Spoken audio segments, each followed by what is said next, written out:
di Makkah, belum hijrah ke Madinah. Di Makkah itu belum banyak orang beriman. Sehingga pesan panggilan yang Allah sampaikan itu kepada kemanusiaan, bukan pada keimanan. Nah, beda ketika Rasulullah sudah hijrah dari Mekah ke Madinah, maka di Madinah sudah banyak orang beriman. Sehingga Allah memanggil bukan kemanusiaan yang dipanggil, tapi yang dipanggil adalah keimanan. Ya ayyuhalladzina amanu. Maka panggilan ya ayyuhalladzina amanu ini termasuk panggilan Allah yang bersifat khusus. Hanya khusus orang-orang yang beriman. Dan biasanya kalau ada panggilan khusus, pasti ada pesan yang khusus. Nah, pesan khusus di surat Al-Baqarah 183 apa? Kutiba alaikumusiyam. Itu pesan khusus. Jadi setiap orang yang beriman harus terpanggil dengan perintah Allah yang namanya berpuasa itu. Ya, jadi kalau ada orang yang beriman, ternyata dia tidak berpuasa kepada Allah, maka itu diragukan keimanannya kepada Allah Subhanahu wa Ta'ala. Lalu kalau kita lanjutkan lagi ayat setelahnya, diwajibkan kita berpuasa la'allakum tattaqun, agar dengan puasa itu kita menjadi hamba yang lebih baik, agar menjadi hamba yang lebih bertakwa. Berarti puasa bukan untuk puasa sebetulnya. Jadi jangan jadikan puasa ini seolah-olah tujuan. Puasa itu sebuah proses yang akan menuju tujuan. Dan tujuan puasa adalah agar puasa itu membawa pengaruh dalam perbaikan diri kita. Maka saya secara pribadi lebih setuju kalau ada orang bertanya, kenapa Bapak Ibu berpuasa Ramadan? Jawabannya sebaiknya jangan jawaban yang normatif. Karena masih banyak orang Islam ditanya, kenapa kok puasa Ramadan? Jawabannya karena bulannya puasa. Jadi puasa karena apa? Bulannya sudah 1 bulan saja. Ke masjid juga cuma 1 bulan, baca Al-Quran cuma 1 bulan, selesai itu selesai. Ada lagi yang ditanya, kenapa kok berpuasa Ramadan? Wajiban Pak Ustaz, kan saya orang Islam. Jadi kalau orang Islam itu wajib puasa. Jadi seolah-olah kewajiban orang Islam hanya puasa, Pak. Sehingga ketika orang itu nggak puasa merasa dosa, tapi anehnya nggak merasa dosa kalau nggak sholat. Apa bedanya puasa dengan sholat? Saya yakin orang nggak sholat pun datang puasa, oh paling rajin ke masjid duluan, bahkan sajadahnya udah taruh di masjid sebelum orang yang datang. Jadi semangat dia datang puasa, tetapi kok ibadah yang lain seperti sholat kok dianggap biasa. Jadi ketika ditanya, Mas, sampai puasa, oh puasa, kenapa? Saya orang Islam Pak Ustaz. Berani nggak puasa sekarang? Enggak berani. Kenapa? Kalau saya nggak puasa, saya takut dosa. Begitu ditanya, kok kemarin nggak sholat gimana? Oh, itu sih nggak apa-apa. Yang penting kan sekarang saya puasa. Jadi seolah-olah puasa itu tujuan, padahal puasa itu proses. Kutiba alaikumusiyam. Terus tujuannya adalah alakum tattaqun, agar dengan puasa itu semakin tambah baik ibadah kita, takwa kita. Pertanyaannya, baiknya di mana, Pak? Kalau orang itu mampu berpuasa, tetapi ternyata sholatnya pun tidak dilakukan, takwanya di mana? Atau saat bulan puasa semangat untuk ibadah, begitu selesai puasa hilang semangat ibadah. Datang puasa, kemudian rajin ke masjid, itu pun tanggal 1 sampai tanggal 10 tahun lalu. Tahun ini kan belum terlaksana. Kita niati yang baik. Insya Allah tanggal 1 sampai tanggal 5 ya. 29. Kadang-kadang saya berpikir, kenapa ya orang Islam kok ada yang semangat ibadah nunggu Ramadan, ke masjid nunggu Ramadan, baca Al-Quran nunggu Ramadan, amal sedekah nunggu Ramadan. Apakah Allah hanya ada di Ramadan? Gitu. Apakah surga hanya ada di Ramadan? Apakah pahala hanya ada di Ramadan? Bahkan sampai ada orang itu udah hafal aja, datang ke masjid pokoknya bulan puasa saja. Selesai puasa nggak nama-nama lagi. Apakah Allah itu hanya ada dalam 1 bulan Ramadan? Pahala surga hanya ada di Ramadan. Ya, memang Pak Ustaz tentang pahalanya di Ramadan dilipat gandakan, iya. Tapi kan tujuan puasa bukan untuk kejar pahala kan?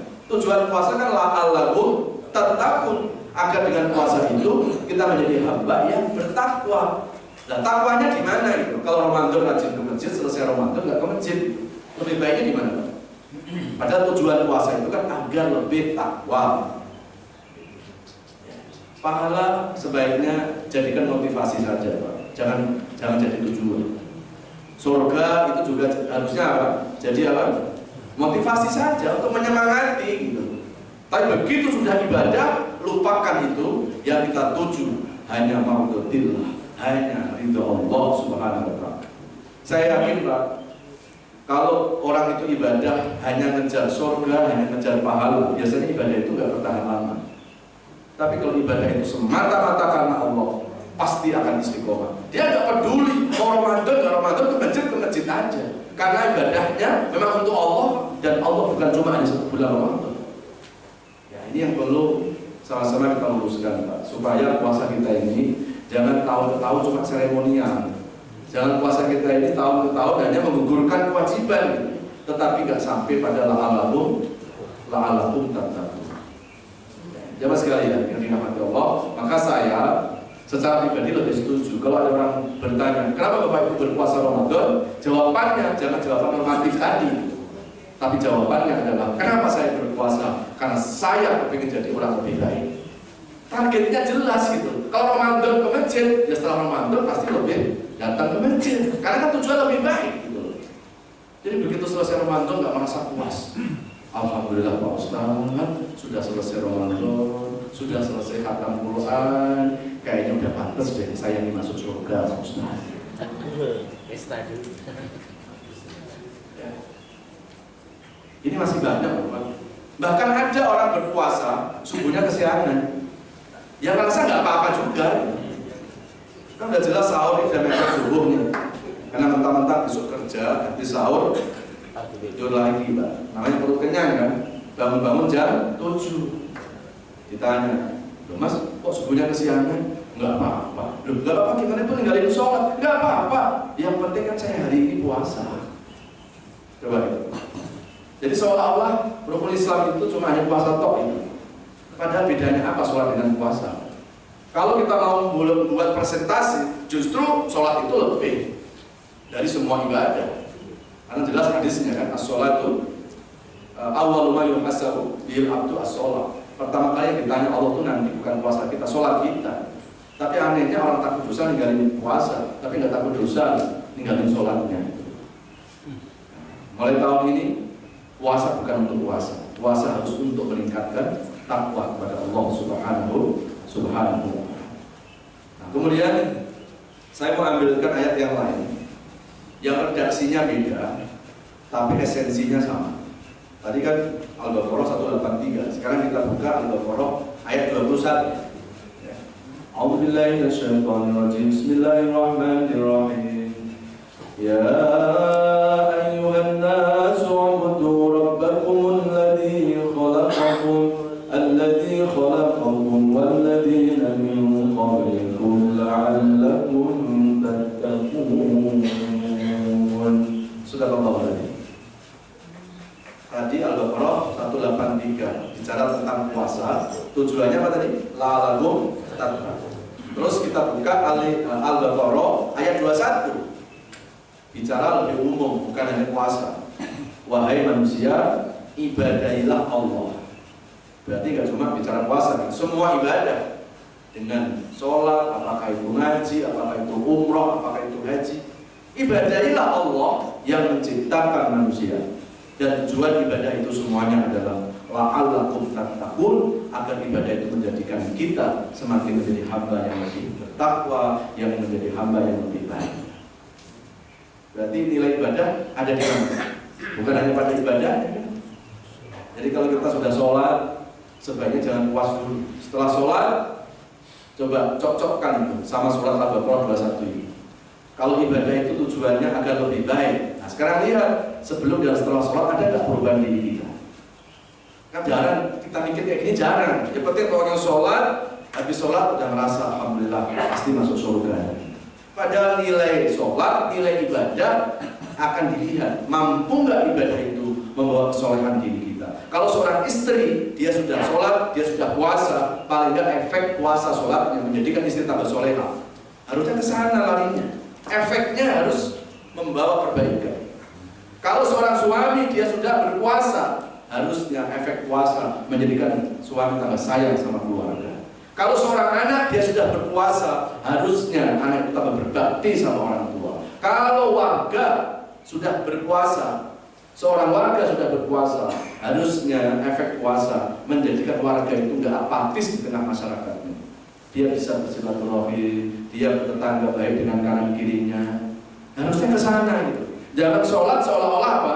Seolah-olah hanya sebatas ritual. Nilai sholat itu ada dalam perilaku kita. Makanya kan di surat Al-Ankabut, surat 29 ayat yang ke-45, Utslu ma uhiya ilaika minal kitabi wa aqimis shalah. Inna sholata tanha 'anil fahsya'i wal munkar wa dzikrullahi akbar wallahu ya'lamu ma tasna'un. Bacalah Quran, dirikanlah sholat, dan sesungguhnya sholat yang baik adalah yang membawa efek mencegah dari perbuatan dosa-dosa kita. Jika Bapak Ibu kepengen tahu, Pak Ustaz, aku sudah mulai sholat 2010 umpamanya, sekarang sudah 2019. Kira-kira sholatku itu sudah sampai takwa apa belum ya? Nggak perlu orang lain yang ditanya. Evaluasi saja dari sebelum dan setelah sholat, ada nggak perubahan diri kita?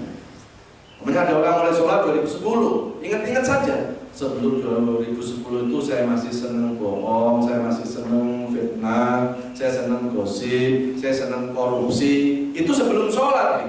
Sekarang sudah sholat 9 tahun Pak Ustaz. Kira-kira bagaimana? Ya lihat aja sebelum dan setelah sholat ada nggak perubahan. Kalau sebelum sholat masih senang fitnah, bohong, korupsi, setelah sudah sholat pun malah tambah baik, jangan bohong. Berarti sholat kita sudah tanha 'anil fahsya'i wal munkar. Jadi nilai sholat bukan dihitung berapa lama sudah sholat Pak. Nggak usah dihitung-hitung. Nilai sholat kita itu mampu nggak sih membawa perbaikan diri kita. Kalau sholat itu baik, pasti akan menjadikan orang itu akan menjadi orang yang soleh pribadi dan soleh sosial. Ya baik hubungan kepada Allah, tapi juga baik hubungan dengan sesama. Nah, termasuk juga nilai ngaji Pak. Pak Ustaz, aku sudah mulai ngaji Pak Ustaz dari tahun 2000, sekarang 2019, jadi sudah 19 tahun. Pak Ustaz, ngajiku ini sudah sampai pada takwa apa belum? Gak usah dihitung-hitung berapa lama ngajinya, sama ustadznya siapa. Nggak perlu. Lihat saja Pak, sebelum dan setelah ngaji ada nggak perubahan-perubahan ini? Sama juga.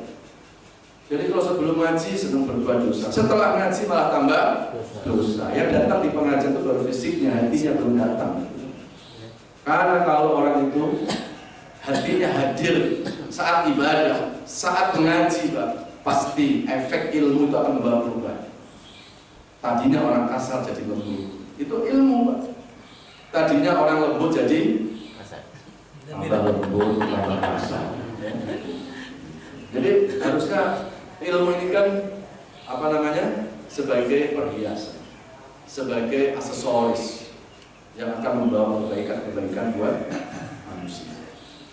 Jemaah sekalian, nah sekarang kita perlu tahu kalau tujuan puasa, tujuan ibadah kan la'allakum tattaqun. Sekarang tanda-tanda takwa itu apa? Sehingga setelah puasa nanti kita bisa mengukur kan tujuan puasa itu agar bertakwa. Bagaimana kita tahu kalau puasa membawa diri kita kepada takwa kalau kita belum tahu tanda-tanda takwa? Di Quran sangat banyak sekali tanda-tanda takwa. Tapi saya ambil yang ada hubungan dengan keseharian kita. Itu ada di surat Al-Imran, surat ketiga, ayat 133 sampai 135. Wasari'u ila maghfiratin min rabbikum wa jannatin 'arduha as-samawati wal ardu uiddat lil muttaqin. Bersegeralah minta ampunan dan bersegeralah menuju surga. Surga itu seluas bumi dan langit. Ya, kalau kita dengerin ayat ini kira-kira bayangan kita gimana? Hanya cuma sekedar bayangin apa berpikir bagaimana untuk mendapatkan surga yang surga itu seluas bumi langit. Rumah kita berapa hektar? Ya? Rumah kita berapa hektar? 60.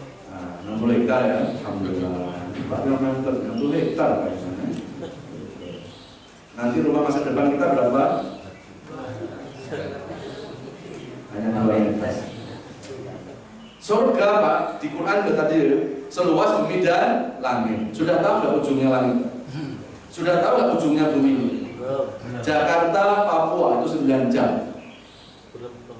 Itu baru Jakarta, Papua. Naik pesawat maksudnya, ya, dengan transitnya. Nah, kemudian kalau bicara tentang apa? Tentang surga. Surga seluas bumi langit, ya Allah. Kalau untuk cari tanah 1 hektar, kita mau beli tanah 1 hektar di Jakarta, kira-kira kerja keras gitu. Kerja keras ya, jangan keras 1 hektar, masih ratusan ribu saja, kita montang-manting kerja keras, ya, peras keringat, banting tulang dibanting-banting untuk mendapatkan apa? Beli tanah itu. Lah kalau untuk beli tanah 1 hektar kita mati-matian, kenapa untuk surga yang seluas bumi langit gak mati-matian? Coba, kok nggak ini ya, nggak memberikan semangat itu. Masalahnya apa? Kok kalau urusan akhirat ini kok kayaknya kok setengah hati gitu. Tapi kalau urusan itu adalah urusan dunia, urusan materi, sepertinya kita mati-matian untuk mencari. Kira-kira apa penyebabnya? Penyebabnya apa? Karena manusia itu biasanya lebih yakin kalau sesuatu itu nampak.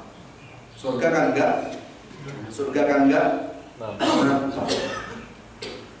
Tapi kalau nampak, insya Allah itu. Andai kata, barang siapa yang datang ke pengajian, 1 orang dapat 200 juta. Gimana kira-kira? Sekali ngaji 200 juta. Enggak cuma jamaahnya yang duluan, ustadznya juga duluan. Nampak kan gitu? 200 juta dibandingkan dengan surga seluas bumi langit, Pak. Apa artinya? Kadang-kadang kita lebih yakin kata orang, bukan yakin sama kata Quran. Ya. Kalau dibilangin dokter, yakinnya nggak karuan. Ibu 3 kali minum obat ya, nurut Pak, yakin gitu. Tapi ketika Allah yang menyampaikan janjinya, nggak yakin kita. Loh kok usah bilang nggak yakin? Ya buktinya apa? Berapa banyak orang yang mengejar untuk akhiratnya? Ya. Kalau tahu pahala ngaji luar biasa Pak, ya Allah. Dia tadi habis sholat subuh, pada duduk di majelis ilmu. Apalagi saat berpuasa, mau ngapain cepat pulang sarapan juga enggak? Nonton TV. Gitu loh. Ya kan? Nonton TV apaan? Bukan orang nonton TV, TV-nya nonton orang itu. Karena orang yang tidur, TV-nya melek. Ya kan? Coba, udah di saat berpuasa, duduk di pengajian, oh nilainya kayak apa itu Pak? Dan itu semua nilainya adalah surga. Tapi yang biasa-biasa saja. Tapi ketika kaitan dengan urusan-urusan materi, ya Allah, itu berangkat pagi pulang sore, macet di jalan berjam-jam, tenang saja gitu. Nggak ada kita bilang bosen saya itu enggak. Tapi ketika bicara ibadah, baru dengerin ceramah Ustaz 10 menit sudah muak 4 kali. Kelihatan dari sini. Itu udah 4 kali, kayaknya 5 kali sudah langsung ya pulas kasar. Kalau di pengajian itu buat bahasa yang lembut, yang Islam. Jangan bilang ngantuk, itu kasar juga. Yang pas itu bukan ngantuk, terlalu khusyuk. Jadi yang agak lembut, terlalu khusyuk. Karena terlalu jadi jelek. Jemaah sekalian dirahmati Allah. Coba dilanjut lagi. Surga seluas bumi langit. Saya pernah buka dalam hadis, kita nggak sampai bicara surganya, kata Nabi, tajidu roihal jannah bisa berarti ala fisan. Bau harumnya surga bisa dicium dari jarak 7.000 tahun. Kayak gini ini yakin nggak kita? Nggak tahu. Kata Nabi kadang kurang yakin, kata Quran kurang yakin, dokter kita yakin. Bau harumnya surga dicium dari jarak 7.000 tahun. Tapi ada kata Nabi, 2 orang yang nggak bakal mencium bau harumnya surga. Jadi ada orang tinggal 1 langkah menuju surga, nggak cium apa-apa dia.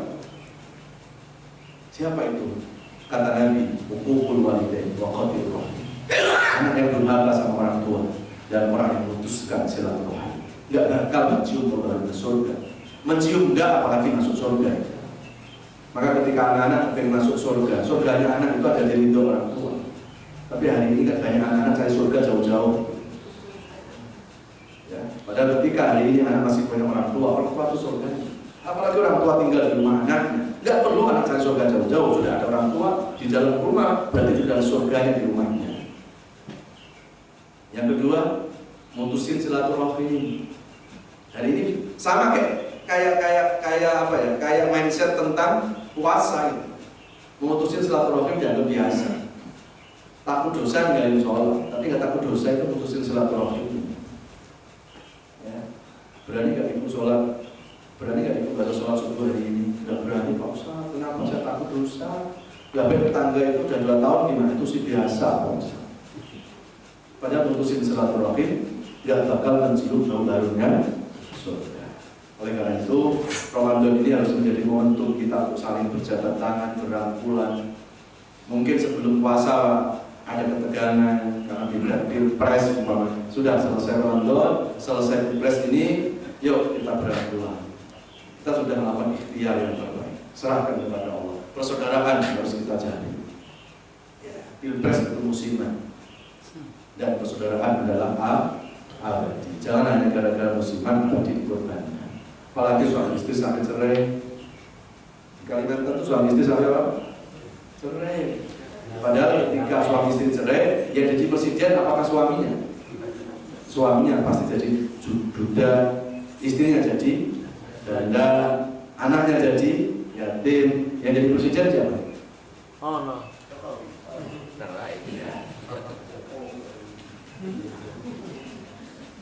Jadi artinya apa? Sudah kita hubungan dengan baik, sama tetangga, dengan sama-sama Ahmad Jin, Pak. Sudah.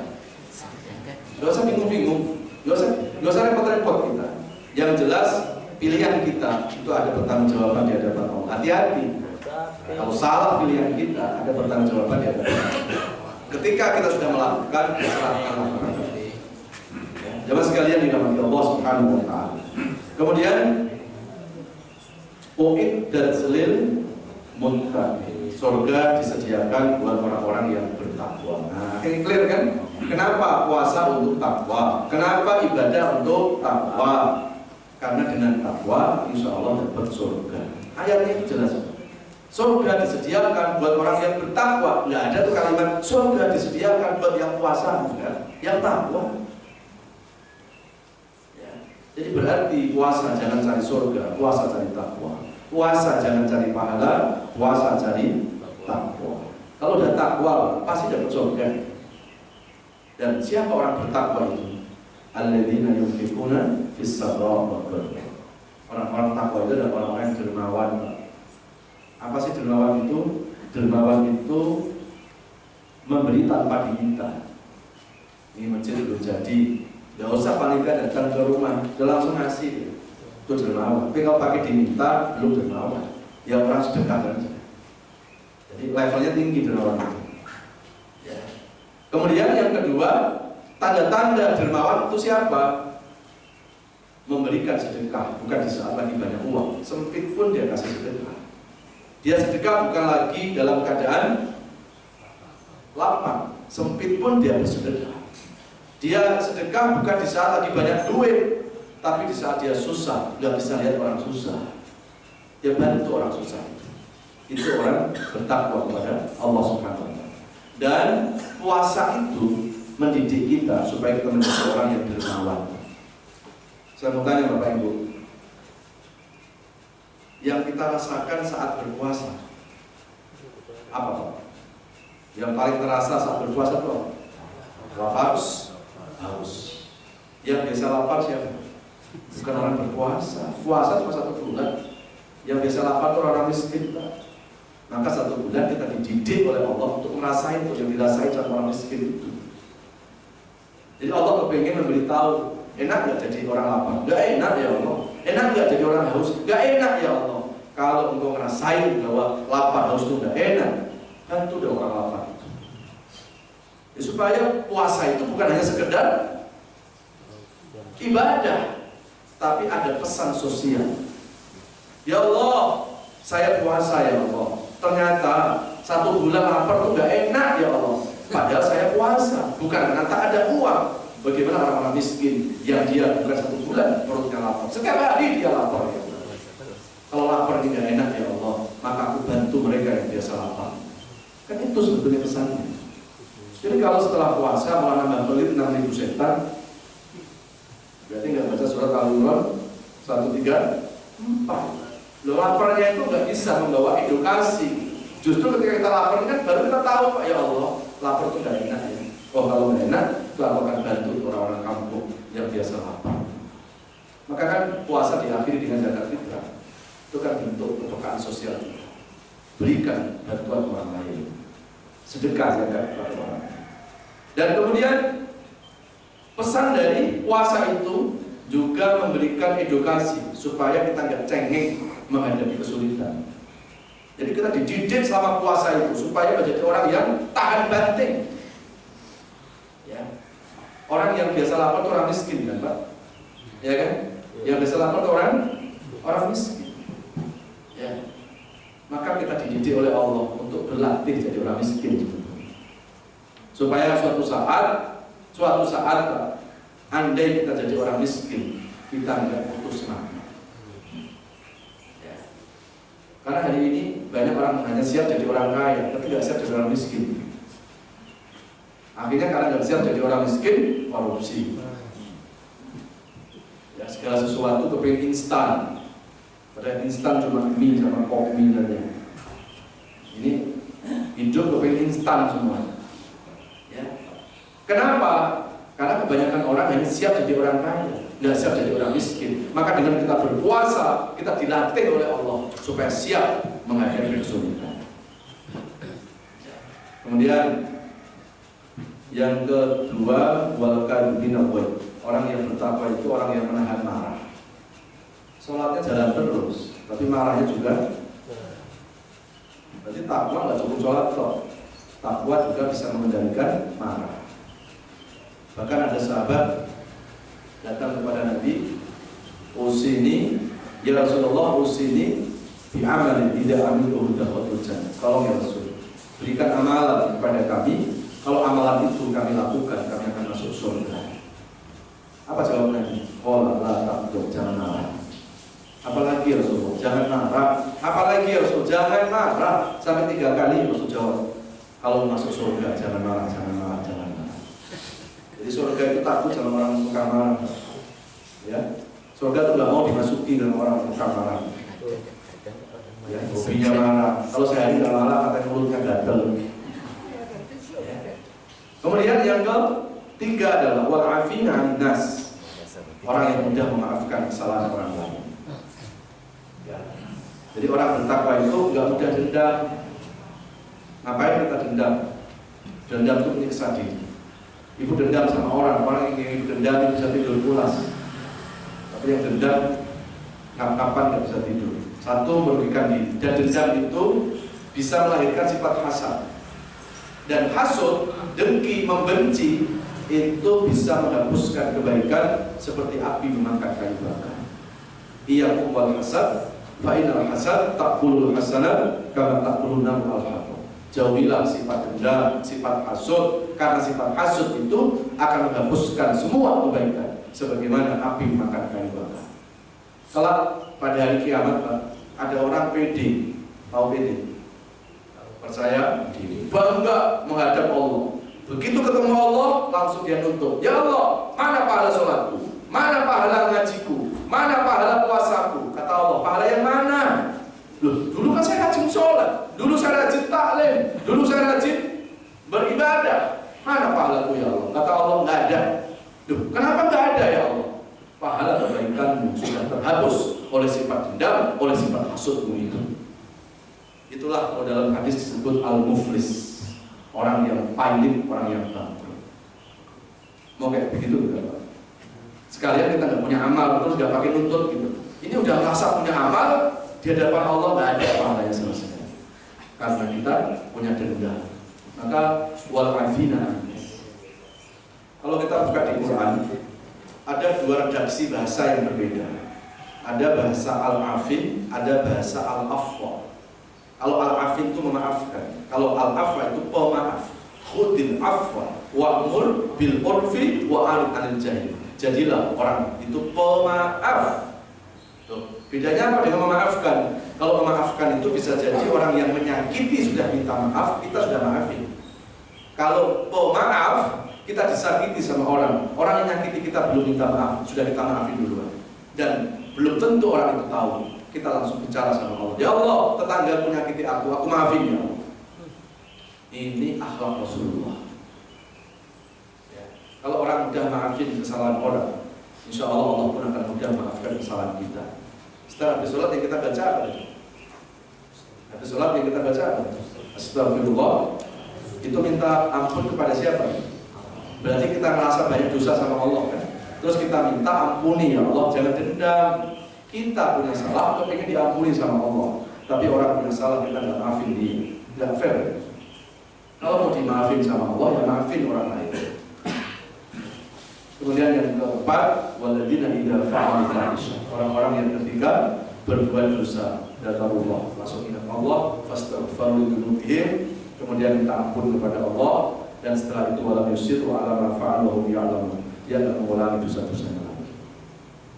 Kullu bani adam khata' wa khairul khata'in at-tawwabun. Semua manusia banyak dosanya, dan sebaik-baik yang berdosa adalah yang menyadari dosanya dan setelah itu kembali bertobat kepada Allah. Yang tidak baik itu orang merasa dirinya paling suci, paling benar, paling jago, padahal yang jago adalah ayam.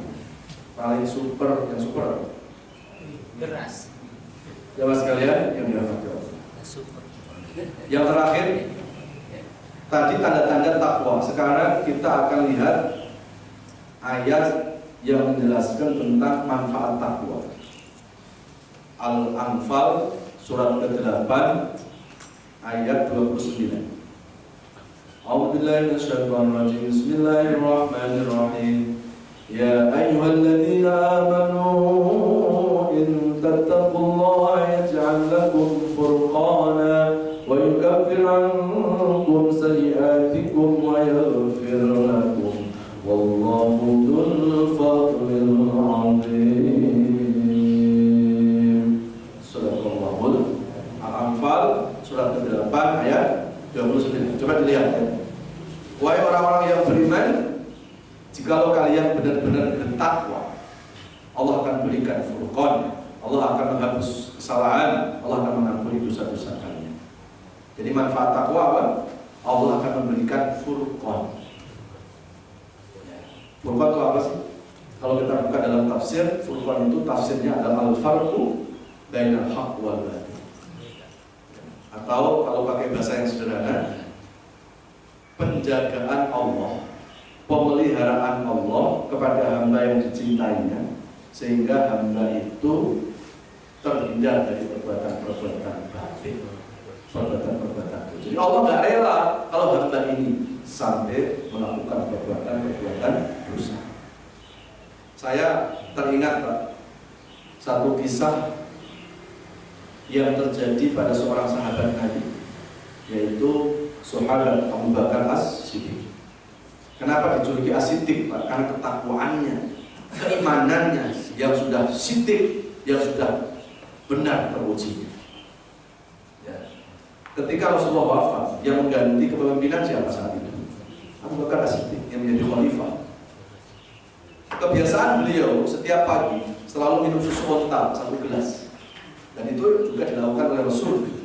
Fa inna fin naqah fihi dawa, dalam hadis sesungguhnya di dalam onta itu ada yang menjadi obat. Salah satunya adalah susunya itu. Maka Abu Bakar itu mengikuti Rasulullah setiap pagi sebelum sarapan berat 1 gelas susu onta diminum. Pada pagi itu Pak, tidak seperti biasanya di dalam kisah. Mau dilanjut? Bulan depan aja ya? Bulan depan aja. Jangan ngantuk mulai. Kalau lanjut mulai. Ya. Sudah sama dulu ya. Kenapa Pak Ustadz nggak mau duduk? Kalau duduk ngantuk. Ya. Nah dari jam 1 sampai sekarang. Jadi jam 1 sudah keluar dari rumah, ya. Dan sampai sekarang. Jadi, kalau berdiri paling enggak kan kalau ada ngantuk-ngantuk langsung sadar, oh tidur tak usem nanti Pak. Kalau tidur tadi melosong, ya. Sampai mana? Susu. Nah, susu onta. Ketika Abu Bakar minum susu onta pagi itu nggak seperti biasanya. Biasanya minum susu langsung blok selesai. Tapi pagi itu Pak, baru susu onta itu diminum, belum sampai selesai itu di gelasnya udah langsung mual, langsung muntah lagi. Abu Bakar masih penasaran, masih ada sisanya, minum lagi ya, diminum lagi, mual, muntah lagi. Akhirnya langsung Abu Bakar memanggil pembantu istana. Fulan, alumni, coba kamu kesini. Kemudian kata Abu Bakar, ini susu onta kamu ambilkan dari mana? Coba. Kok tahu-tahu Abu Bakar bertanya itu? Yang menggerakkan itu siapa? Itulah Allah yang ngasih tahu. Ya. Pembantu istananya begitu ditanya Pak, langsung pucat, ketakutan loh. Oh tahu. Akhirnya pembantu istana jelasin, Tuan, stok di istana sudah habis. Aku lupa belum belanja jajan. Sudah, anggap aja ada jajan nanti aja. Aku belum belanja. Terus pagi-pagi, ya susu onta habis. Maka pagi-pagi yang masih gelap itu, aku lari ke pemerasan susu onta yang dikelola oleh negara. Kalau sekarang berarti BUMN itu. Terus ya udah Pak ambilkan dari sana. Satu gelas ini Tuan. Kata Abu Bakar, sudah izin belum kamu? Loh, nggak usah izin Tuan. Loh kenapa nggak izin? Orang buat presiden cuma satu gelas toh pasti boleh Pak. Langsung Abu Bakar mengatakan, tahu nggak kenapa susu onta yang aku minum sudah sampai perut muntah lagi? Karena Allah mengharamkan, nggak membolehkan sesuatu yang bukan milikku masuk di dalam perutku. Allah mengharamkan sesuatu yang bukan milikku ada di perutku, sehingga ketika ada di perutku Allah keluarkan lagi. Inilah Furqan. Ya Allah, satu gelas Pak. Ini kira-kira harta-harta kita ini yang kita dapatkan dari hal-hal yang kadang nggak benar itu sudah berapa gelas kalau beli susu. Belum lagi yang korupsi, koruptor sampai ratusan miliar kalau beli susu berapa gelas. Ya, cuma sayangnya kalau dibakar satu gelas susu langsung muntah. Nah ini korupsi ini bermiliar-miliar kok dibuat beli makanan, makan terus muntah nggak pernah. Ya. Kenapa Pak? Kekuatan takwa. Jadi kita ini, ya Allah, kayaknya masih jauh sekali. Kadang bisa berbuat hal-hal yang tidak baik, kayaknya malah aman-aman aja kita. Kalau Allah cinta, Allah nggak mau itu. Pasti Allah akan tegur, Allah akan ingatkan. Itu karena Allah cinta kepada orang-orang buta. Ini menjadi inspirasi buat kita. Pantas kalau sampai Abu Bakar dikatakan oleh Rasulullah di antara 10 sahabat yang dijamin masuk surga. Salah satunya Abu Bakar itu. Bahkan waktu Abu Bakar masih hidup, Rasul masih hidup juga Pak. Rasul pernah manggil Abu Bakar, Abu Bakar, apa ya Rasulullah? Semalam aku mendengar suara terumpakmu menuju surga.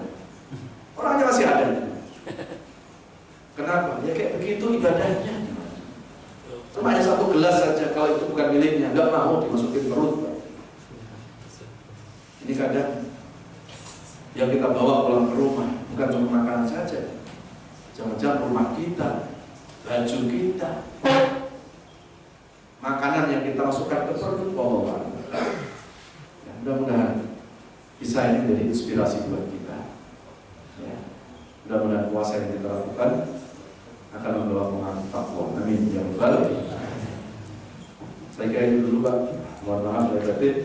Mudah-mudahan saya sampaikan bermanfaat.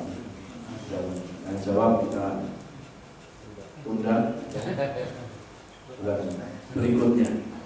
Mudah-mudahan saya sampaikan bermanfaat. Dan sekaligus mumpung saya ada di sini karena udah 2 bulan saya absen, saya juga mohon maaf ya, mungkin selama saya ada kajian ada hal yang kurang berkenan, ya ada tanggapan yang mungkin tidak pada tempat. tempatnya saya mohon dibuka pintu maaf yang sebesar-besarnya. Karena biasanya orang banyak ngomong itu banyak salah. Yang banyak ngomong di sini kan?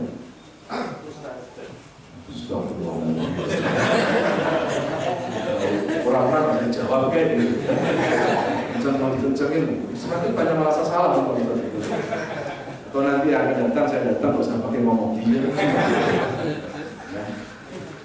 Makanya karena banyak ngomong banyak salah. Yang ngomong inilah yang minta maaf. Maka yang gak banyak ngomong Bapak Ibu gak usah minta maaf. Apalagi ngajinya ngantuk, gak banyak ngomong, insya Allah gak ada salah. Mohon maaf dari batin. Wassalamualaikum warahmatullahi wabarakatuh. Subhanallah wa bihamdihi. Walhamdulillahirabbil alamin.